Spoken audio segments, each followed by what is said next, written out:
Imperfect ആയിട്ട് circle വരയ്ക്കാൻ നിങ്ങൾക്ക് പറ്റുമോ? എന്നാൽ വേഗം ഒരു പേപ്പറും പേൻ എടുത്തിട്ട് പോരെ, നമുക്കൊരു അടിപൊളി ഇല്യൂഷൻ ആർട്ട് ചെയ്യാം. ആദ്യം തന്നെ സർക്കിൾ എന്ന് ഉദ്ദേശിച്ച് സർക്കിൾ എത്താത്ത രീതിയിൽ ഇതുപോലെ കോൺസെൻട്രിക് റിങ്സ് വരയ്ക്കാം. ഇങ്ങനെ കുറേ കോൺസെൻട്രിക് ഷേപ്സ് വരച്ച ശേഷം ഇൻ ബിറ്റ്വീൻ ഈ കോൺസെൻട്രിക് ഷേപ്സിനിടയിൽ സ്ട്രെയിറ്റ് ലൈൻ വെച്ചിട്ട് ഒരു റെക്ടാങ്കിൾ കംപ്ലീറ്റ് ചെയ്യാം. ആൻഡ് ഫൈനൽ റിസൾട്ട് നമുക്ക് കിട്ടുമ്പോൾ ഒരു ബ്ലാക്ക് റെക്ടാങ്കിൾ ഷീറ്റിന് മുകളിൽ ഈ കോൺസെൻട്രിക് ഷേപ്സ് ഒക്കെ ഷാറ്റർ ചെയ്ത് കിടക്കുന്ന പോലെ കിട്ടണം. റെക്ടാങ്കിൾ വരച്ചു കഴിഞ്ഞ് കഴിഞ്ഞാൽ in between this concentric shapes and റെക്ടാങ്കിളിൻ്റെ ബോർഡർ തമ്മിലുള്ള ഗ്യാപ്പിൽ നമ്മൾ ബ്ലാക്ക് കളർ യൂസ് ചെയ്തിട്ട് ഫില്ല് ചെയ്യുക. ഇത് നമുക്ക് ഈ പെൻ യൂസ് ചെയ്യാം, അതല്ലെങ്കിൽ ബ്ലാക്ക് കളർ ആക്രിലിക് പെയിൻറ്റോ ഇങ്കോ യൂസ് ചെയ്തിട്ട് നല്ല ക്ലീൻ ആയിട്ട് ഫില്ല് ചെയ്തെടുക്കാം. അപ്പോൾ ഇതിനൊരു 2D ലുക്ക് അല്ലേ.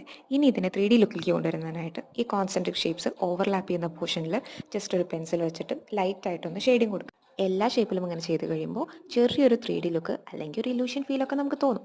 അതുപോലെ നമ്മൾ ഇംപെർഫെക്റ്റ് എന്ന് വിചാരിക്കുന്ന പല കാര്യങ്ങളെയും ബ്യൂട്ടിഫുൾ ആയ ഒരു ലെൻസിലൂടെ നോക്കി കണ്ടാൽ തീരുന്ന പ്രശ്നമുള്ളൂന്നേ നമുക്കൊക്കെ. Have a great day and for more such content please subscribe to ink with Krishna.